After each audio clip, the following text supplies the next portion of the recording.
Chapter 11. Everything you know about ROI is WRONG. Now, there's a lot of important information in this book. As you read each chapter, you're probably marking some pages with a highlighter or dog-earing the corners for future reference. With this chapter, we want you to fold down the corner, mark it with a neon post-it, and scribble all over it with the biggest, most obnoxious highlighter you can find. This is an incredibly important chapter. The information we share with you here will A, totally change the way you evaluate the success of your marketing efforts, and B, help you identify which promotions really bring in the biggest revenues. Hint, they're not the ones you think. You're thinking, come on, who doesn't know how to calculate their return on investment from a promotion? It's a cinch. At the end of the year, you simply add up the revenues generated by patients who were referred by a particular promotion, and then divide that number by how much the promotion cost you. Who doesn't know that? Well, just because everybody knows doesn't mean it's not completely wrong. People who use this method to calculate ROI are coming up with figures based on false assumptions and bad or incomplete data. In this chapter, we'll show you how to calculate your ROI accurately by drastically improving the quality of your marketing data, assessing the true value of each patient acquisition, calculating short-term and long-term returns on various promotions. By tracking new inquiries and patient acquisitions more effectively and being able to attribute them clearly to different marketing activities, you'll know exactly where to put your marketing budget for maximum ROI. We'll also give you retention strategies to help protect your business's most precious assets, your patients. So let's get started. Psst! Everybody's lying to you. Forgive us in advance for telling you this, but you're being lied to. We're sorry to have to say it, but it's true. To make things worse, multiple people and at least one machine are lying to you.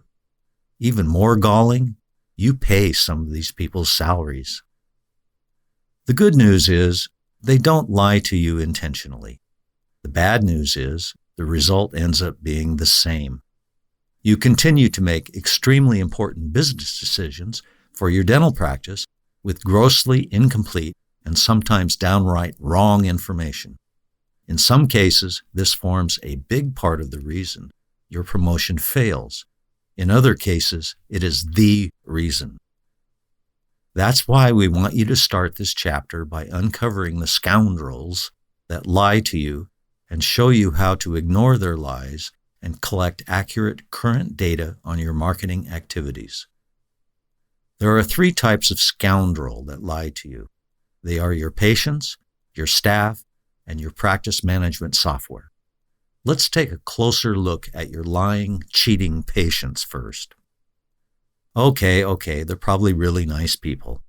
They don't know they're misinforming you, but as many as half of them don't even bother answering the question, "How did you hear about us?" on your welcome form. And when they do answer, they often mess things up by getting the answer wrong. Here is a classic example. You place an advertisement in an upscale magazine. A consumer reads the ad and is interested in finding out more. They type in your URL, which was featured in the ad, into their browser and read through the information on your website. From your website, they make the call to your office.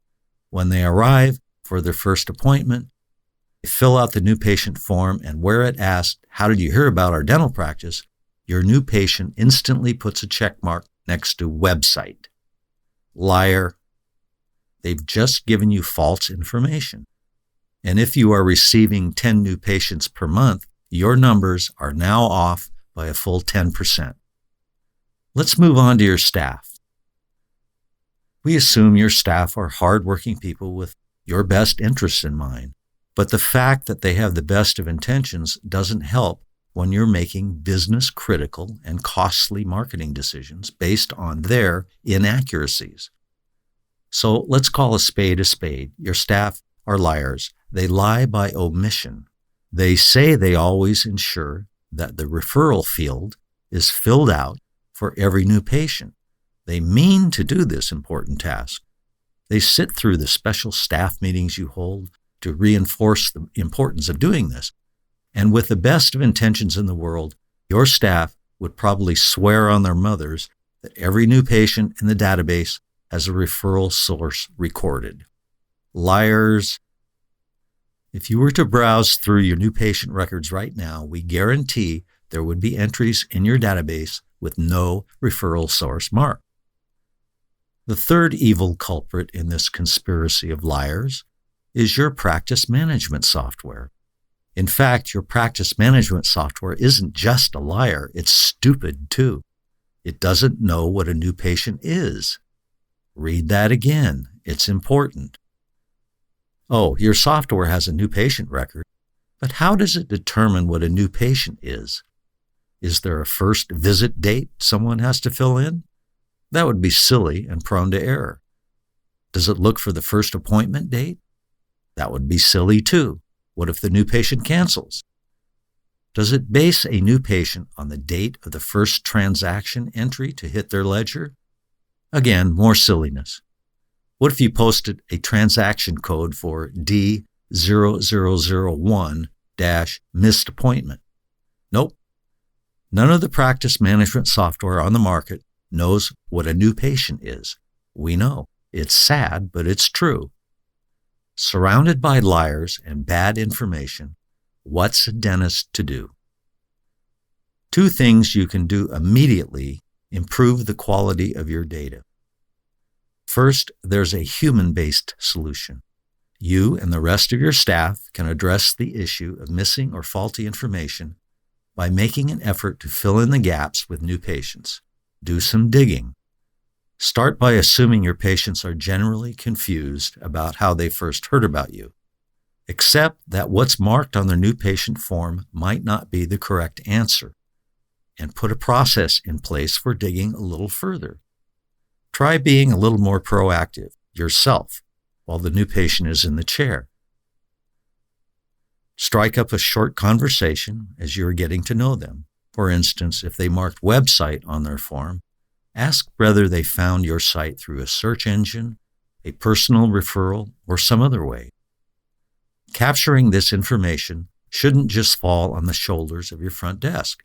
The dentist, the assistants, and the hygienist need to catch and record all of the entries that the front desk might miss. This is a team solution. Second, there's a computer-based solution. We can tell you right now that you aren't going to be able to call your practice management software supplier and have them change their program. It isn't going to happen. Your time would be better spent holding this book high above your head and chanting a special invocation to the gods. However, you can implement a very simple, very straightforward workaround that will allow you to cross-reference truly new patients with your production by referral source report and vastly improve the reporting quality of your existing practice management software. Your staff will still insist, swear, and stake their lives on the fact that all the referral fields are filled in within each new patient record. That's okay. This software workaround will give you a way to check for yourself. Here's how it works. Go to the list of ADA codes in your practice management software. In the code list are exam codes. As an example, D00150 is a comprehensive exam code. You would think that just running a production report for a period of time would uncover all of your truly new patients within that period. But again, sometimes your staff uses D00150 for an existing patient. So that might not work either. Check with your staff. If they do use D00150 for both new and existing patients, here's the solution. Almost every practice management software will allow you modifiers after the ADA code. Using the example above, D00150, additional modifiers might be D00 D00150.01 and D00150.02. Almost all practice management software also lets you create an easy-to-remember code to type in when you post an exam. What you want to create is a D00150 code for existing patients and a D00150 code for only new patients. To make it easy for your staff, so they don't have to remember the modifier, NPEX might be the code they type in for new patient examination, and EPEX might be the code they type in for existing patient examination. You can do the same thing for limited examination codes to cover emergency visits. Once you get this set up and in place, knowing exactly how many new patients you saw within any time frame becomes ridiculously simple, automatic, and prone to no error. Instead of running a new patient report, which we know is erroneous, simply run a production report for ADA codes D00130 through D00170, asking only for the codes with the modifiers that truly reflect new patients. Bingo! You now have a pristine, perfect count of exactly how many new patients came in within the time frame you set on the report. Okay, you're not done yet. That was just the first step. Now, run your production by referral source report for the same exact date range that you ran the production report. Here is what you are likely to see. We see this all the time when we look at our clients' results. New patients from production report, 178. New patients on the referral by source report, 124. Aha! How could there possibly be 178 new patients accounted for on the production report, but only 124 patients accounted for on the referral report? That's 54 missing patients. Where did they go? Well, they went where your staff insists patients never go, into the no man's land of blank referral fields. If you look back at your database now, you'll find that 54 of the patients on your production report will not have anything in the referral field of their patient record. And this is why your marketing data might be off by anywhere from 25 to 70% or even more. Do you see how this might lead you to make poor decisions? Is it possible that this poor data caused you to bail on a perfectly good campaign? We see this all the time. Please go into your practice tomorrow, add the codes, explain them to your staff, and use them. Without real, meaningful data, you will never get a handle on the marketing tactics that really work for your practice. One simple way to track the source of every inquiry. Now, if tracking the referral sources for new patients is fraught with inaccuracy, remember, 70% or more, imagine what a hopeless tangle your new patient inquiries can get into. Luckily, there's a very simple solution. After spending quite a bit of time looking into the easiest, most effective, and most affordable way to deal with inquiry tracking, we are using a call tracking service for our clients. It's a software-based service that lets you track how the caller was referred and review the way your staff handles the inquiries. With a call tracking service, you can clearly identify which promotions are working and which ones are duds. And you can also ensure that your staff is doing a good job of converting inquiries into new appointments. In order to understand the value of call tracking, let's describe a common practice scenario and show you how a call tracking service can improve your tracking process and increase the number of inquiries that turn into new patients. Dr. Chow uses his budget to fund promotions in 3 external marketing mediums. He does direct mail, he uses newspaper inserts, and he also places print ads in various magazines in his area. Through the call tracking system, each of Dr. Chow's external promotions is given its own unique phone number. Although each of these unique numbers is different from the normal office number, each of them still connects the inquiry through the dental practice's normal switchboard. When a new inquiry comes in, Dr. Chow's staff hears an automated whisper greeting that says, "New patient," from the external mailer. This puts the staff on high alert and gets their head into the game. When the caller and the staff person are connected, the call is recorded from start to finish. For every single inquiry, Dr. Chow now knows the specific promotion that encouraged the potential new patient to call, the caller's caller ID, the date and time of the call, whether the call was answered or went to voicemail. He also has a recording of each call so that he can hear firsthand how his staff handled it. Dr. Chow doesn't wonder which promotions are working and which are not working. He knows exactly how many inquiries each one is responsible for. Dr. Chow doesn't just assume his staff knows how to handle new patient phone calls. He knows exactly what they're saying to every potential new patient. Dr. Chow doesn't assume calls are answered promptly by staff. He knows exactly what percentage of calls go to voicemail during office hours. Dr. Chow understands that not everyone who calls is going to be the right fit for his practice. However, he knows that by listening to the recorded phone calls, he can ensure the staff is taking every opportunity to convert inquiries that are the right fit into active new patients. And by checking the ratio of answered calls to voicemails, he can ensure that inquiries are being met with the warm, friendly voice of a staff person whenever possible. He knows every time the phone is not answered, it means lost revenue for his dental practice. Dr. Chow has total control and confidence in the direction of his practice promotion. Once a month, he simply cross-references his call tracking patients with his practice management software and determines the ratio of inquiries to actual new patients. This scenario is not a fantasy, and it's not science fiction. New services like call tracking make this level of control a very affordable reality for any size or type of practice.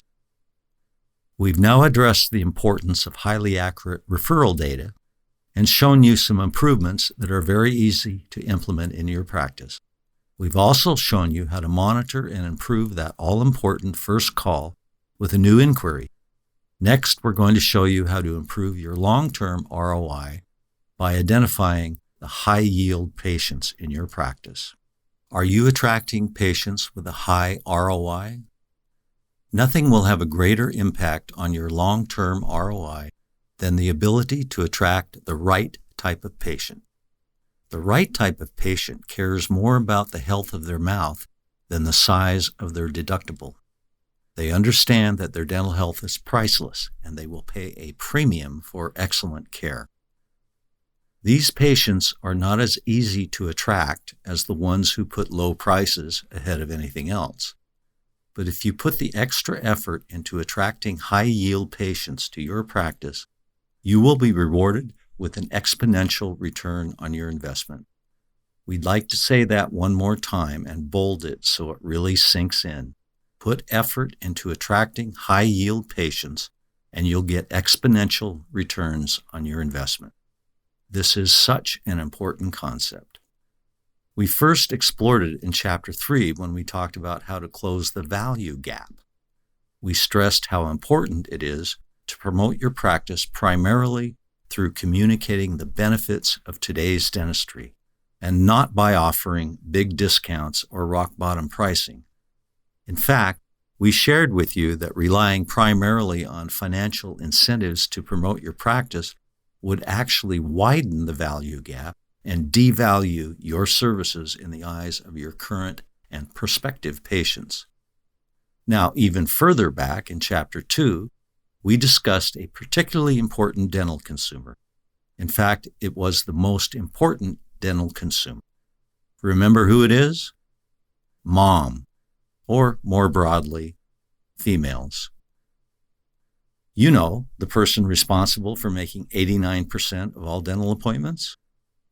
We described what mom is looking for in a dentist, for herself and for her family. We talked a bit about her preferences and priorities. Now, are there moms out there that will respond to a financial incentive to choose a healthcare provider for her family? Oh yes, there are. Remember, price is still the number one consideration when choosing a dentist.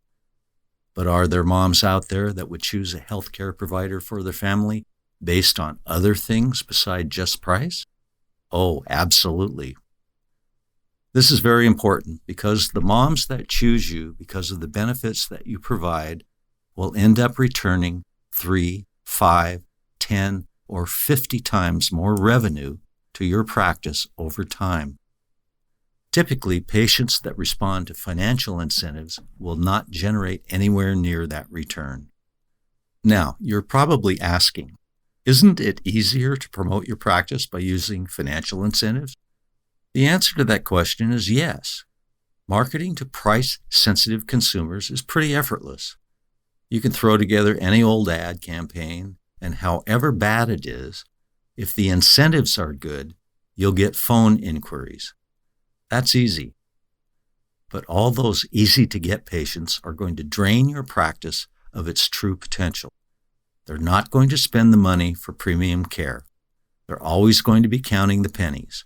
And worst of all, they'll never appreciate the true value of the care you can give them. They will also make your ReCare system a heck of a lot more difficult to manage. These patients statistically are up to 70% less likely to become regular long-term patients. Since retention is the key to building long-term return on your investment, focusing on this group actually retards long-term returns and adds staff costs as your team scrambles to fill a hygiene schedule every day. Make an effort to attract patients who value quality over price, and you'll see superior returns for years. Yes, it takes more thought and more effort to effectively reach this select group of consumers. Yes, it takes more testing, more finesse, more experience, more planning, more time, and more consistency. But it's the best thing you'll ever do for your business. You may be wondering how many moms exist out there that would pay a premium for better care. Our response is simple: millions. When we hold seminars, we call them our dental marketing summits, we ask all the moms in the audience to come up to the front of the room, and then we ask them the following question. Would you choose a healthcare provider for your family based primarily on a financial incentive? Without fail, over 90% of the women in the front of the room say no. Why do they say no? They say no for reasons rooted in complex biology, psychology, and social adaptation. There is nothing more protective than a human mother. If you are reading this and you're a female dentist and a mom, you already get it. You know that you will do anything to keep your family safe and healthy. Make them eat their vegetables? Yes. Make them wear an extra layer when it's cold out? Oh yeah. Get between them and a hungry grizzly bear if need be? You bet. So why would you let a few extra dollars stand between your family and the best dental care? It just doesn't make sense to a mom. They are not interested in the cheapest healthcare provider. They are interested in the best healthcare provider for their family. But don't take our word for it. Do your own research. Within your circle of influence, your family, spouse's family, friends, professional acquaintances, ask 30 women which they would choose for their family, the cheapest option or the best option in dental care. These quality-conscious moms are everywhere throughout the U.S. and Canada. The protective nature of mom trumps everything. It trumps geographic borders, socioeconomics, cultures, everything. It is this genetic female trait that your marketing must resonate with. It's not as easy as offering a $29 dental cleaning, but it's much, much more rewarding. Promoting to the correct market segment is the key to generating a solid long-term return on your promotional dollar. In fact, if you promote your practice to these moms successfully, and you will, Your first year's return on investment will double every 3 years for 6 years. Did you do a double take on that last paragraph? Here, we will say it again.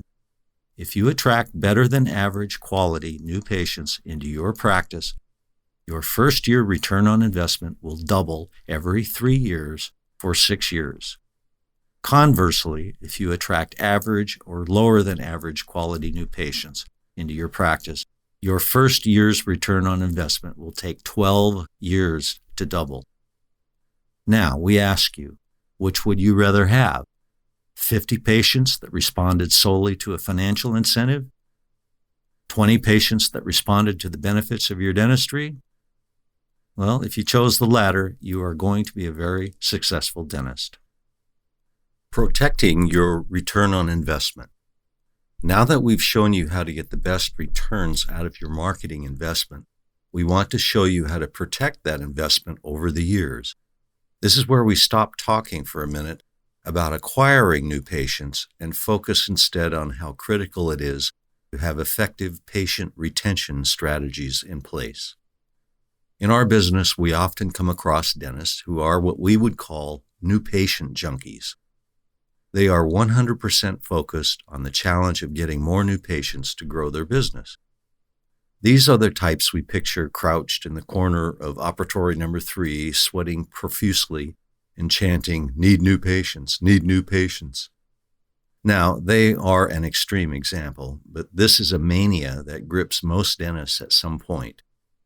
It's a very common preoccupation, but focusing on patient acquisition exclusively can obscure an issue that could jeopardize your revenues, even if you doubled your new patient numbers. In the glossary at the end of this book, you'll read that the average general dentist requires 19 to 22 new patients each month to support a 32-hour work week and continue to grow revenues. Yet we talk to dentists with solo practices that are already averaging 19 to 20 new patients per month consistently, and they tell us that their practice is not growing. They tell us they want more new patients. What do you think might be the problem? If a dentist is acquiring a good number of new patients, yet the practice isn't growing, it's probably related to one of 3 issues. A, quality of the new patients they are attracting is low. B, the back door of the practice is wide open. C, both. Let's look at these issues with more detail. What do we mean by the back door of the practice? Well, to be perfectly blunt, these are the patients that are leaving the practice. A dental practice cannot grow or even survive long term if the number of new patients coming in is not equal to or greater than the number of patients leaving the practice. The sentence above is another one of those mission-critical statements we like to repeat. To sustain growth, the number of new patients coming in must be equal to or greater than those going out.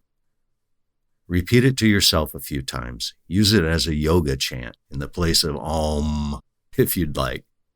Actually, it's a fairly simple concept, but one that's easy to overlook. So how do you ensure that you're sustaining growth? You continually measure and compare the front door of your dental practice to the back door. You monitor those numbers on a monthly basis. If you see a threatening downward trend, you take immediate corrective action.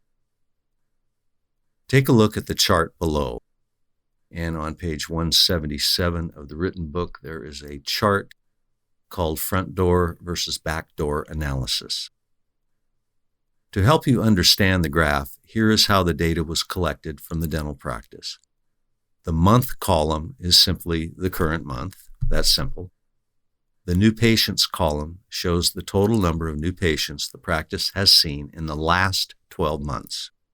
We showed you how to calculate the number of new patients accurately earlier in this chapter.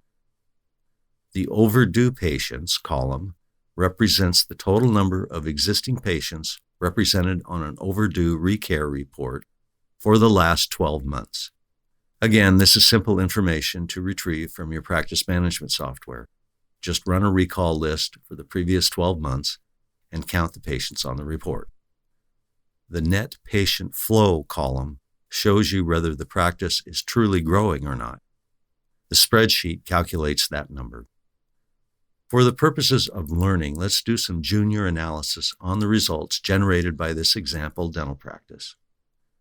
Number one, we know for sure that this practice has a very consistent quantity of new patient flow. There is very little variation within the numbers in the new patient column. Number two, we know for sure that this practice has a growing number of existing patients that are leaving or about to leave this dental practice. The number of patients represented on the overdue recare report keeps growing. We do not know why yet. We just know the number is getting larger. What could be causing these things to happen? Is this a new patient volume problem? No, not really. The new patient numbers are very good for a solo GP practice. They are very consistent as well. Could this be a new patient quality problem? Yes, indeed. We know that higher quality new patients tend to stick to a dental practice. We know that lower quality patients are not as nearly as compliant to recare. Could this also be a business system problem? Yes, it could. The dentist that owns our example practice above would have to look back to see if there was a personnel change or a responsibility change within the hygiene front desk departments. If there was a change, that person is probably not effective in their position and requires replacement or additional training on how to handle the task of reactivation properly. A simple graph like the one above tells you exactly what you need to do in your practice. It doesn't tell you how to fix it. We'll let the practice management gurus sort that out for you. As marketing professionals, we just want you to be aware of the back door of your practice and understand the impact it can have on your marketing ROI. You spent precious energy and marketing dollars on every single one of those patients who leaves your practice, so don't let them go unnoticed or without a fight. We'd much rather see you become a relentless returning patient junkie than one of those new patient junkies any day. Now, we saved the best for last in this chapter. Prepare to be dazzled by the holy grail of marketing, also known as the ROI multiple. We are going to take you all the way back to the beginning of this chapter now. Remember, we discussed the standard way to measure return on investment?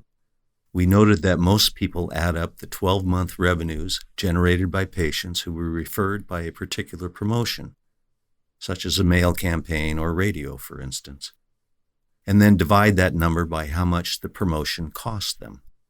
And we told you that that standard was wrong. Now we're going to explain in detail why it's wrong and show you the right way to measure your actual ROI.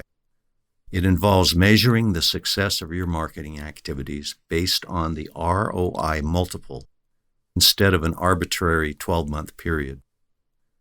Dentists everywhere calculate their marketing returns based on this 12-month revenue model, somehow believing that the first year of revenue is the end of the line. If they didn't get a 5-to-1 or a 10-to-1 return in their first year, they abandon that self-defined failed marketing experiment and move their marketing dollars to something they hope will do better next year.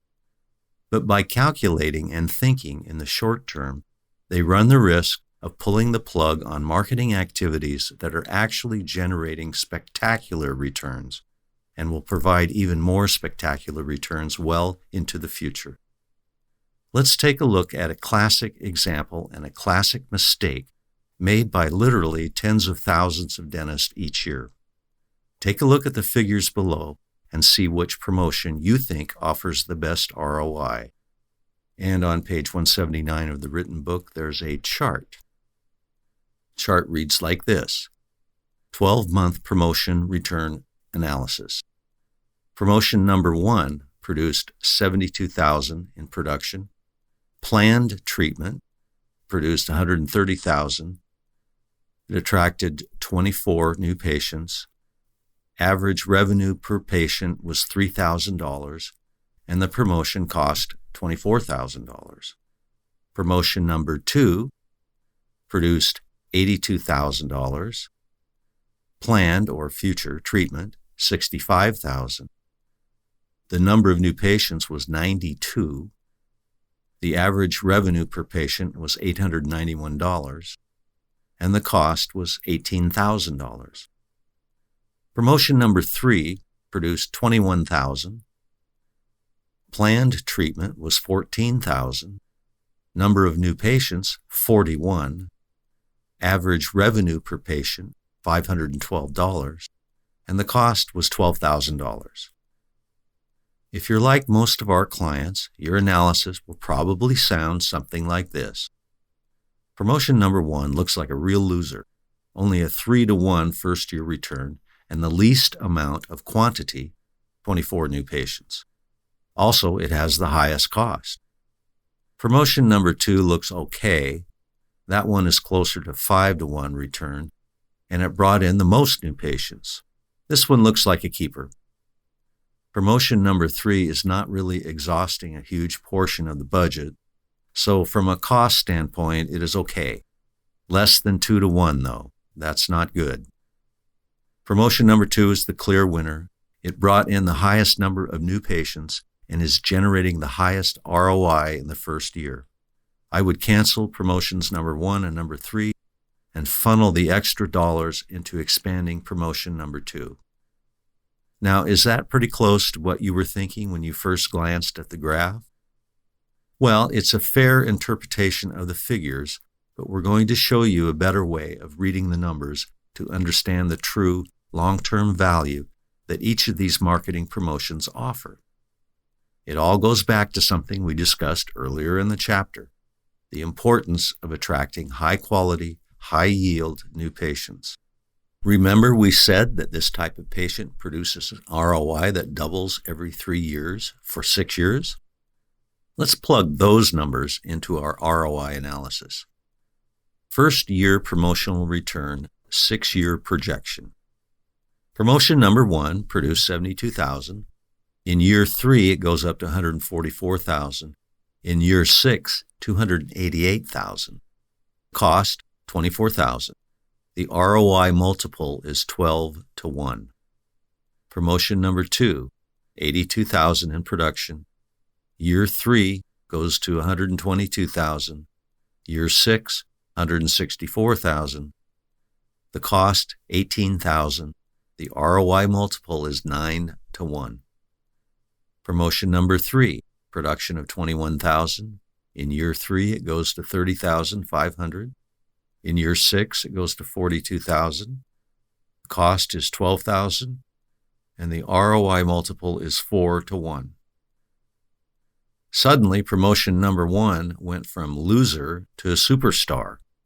Over a period of 6 years, it clearly offers a far better ROI than the other 2 promotions. This is the miracle of the ROI multiple and a focus on high-quality new patient acquisition. Relying on a 12-month analysis graph to calculate your marketing ROI might have fooled you into thinking that promotion number 1 was a loser. Based on those numbers, you would have discarded that promotion and moved your marketing dollars to another one. But look at the projection graph. You would have been throwing away your best chance at long-term promotion success. This is a very easy trap for a dentist to fall into. Dentists want the schedule to be full. They have a full schedule, they think their new patient promotion is working, and they feel confident about its value. Let's review some of the reasons why higher quality new patients create such a fantastic return when you calculate it as a long-term ROI multiple. They generally care about their teeth, their smile, and their overall oral health. If you take good care of them, eventually they are going to get all of the work done that needs to be done to achieve optimum dental health. They stick to your ReCare system and help you close your back door.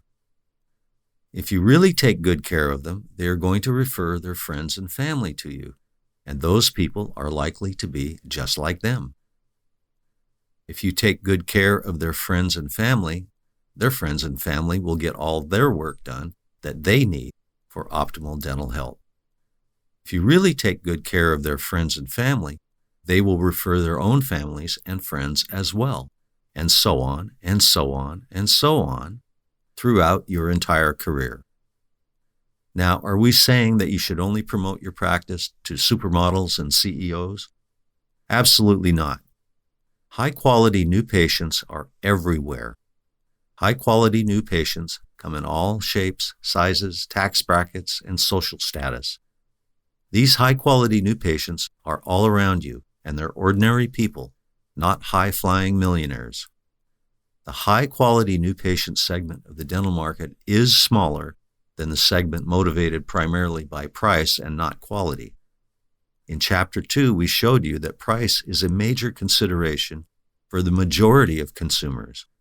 But there are plenty of consumers who put quality before price, and by reaching out to them in your marketing promotions, you will achieve robust returns on your promotion dollar. Let's recap what we've learned in this chapter. What we want you to take away from this chapter is the importance of collecting high-quality marketing data so that you can accurately calculate your ROI. We also want you to recognize the superior ROI high-quality patients will offer your practice over time, and to calculate the true value of your marketing efforts by using the long-term ROI multiple formula. In this chapter, we exposed the lies that prevent you from accurately calculating the ROI your marketing investment generates.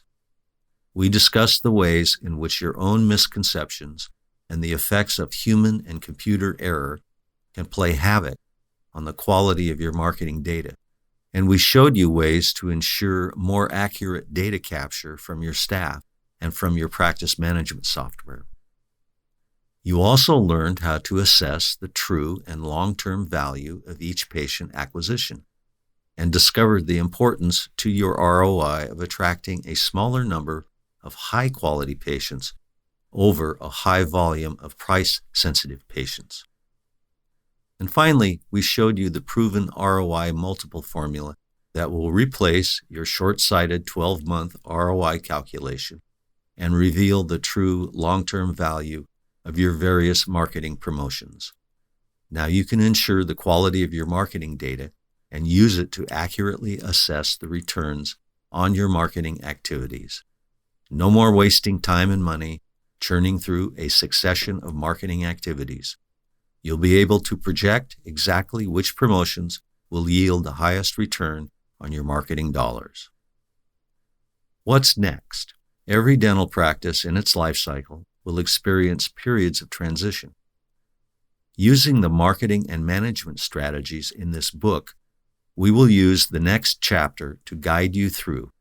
With this chapter, you now have a comprehensive understanding of the principles of successful marketing for your practice. You have a better insight into the dental consumer. You know the unique advantages and disadvantages of each marketing medium. You know how to best deploy those mediums to achieve maximum effect. And now you know how to calculate the returns on your marketing investment. Next, we'll show you how to use this marketing intelligence to help you manage transitions in your practice.